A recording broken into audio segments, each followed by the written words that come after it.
Praise the Lord everyone. உங்களுக்காக ஒரு song. தேவகுமரா தேவகுமரா என்ன நினைச்சிடுங்க, தேவகுமரா தேவகுமரா கொஞ்சம் நினைச்சிடுங்க.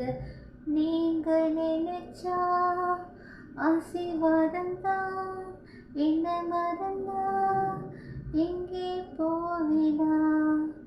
தேவகுமரா தேவகுமரா என்ன நினைச்சிடுங்க. உடைஞ்ச பாத்திரம் நான், அது உமக்கே தெரியும்.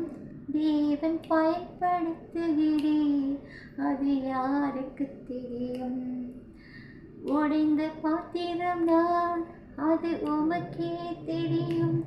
தேவன் பயன்படுத்துகிறேன், அது யாருக்கு தெரியும். தேவகுமரா தேவகுமரா என்ன நினைச்சிடுங்க. தேவகுமரா தேவகுமரா கொஞ்சம் நினைச்சிடுங்க. ஸோ லைக் பண்ணுங்கள், எனக்கு பிடிச்ச சாங். Thank you, bless you.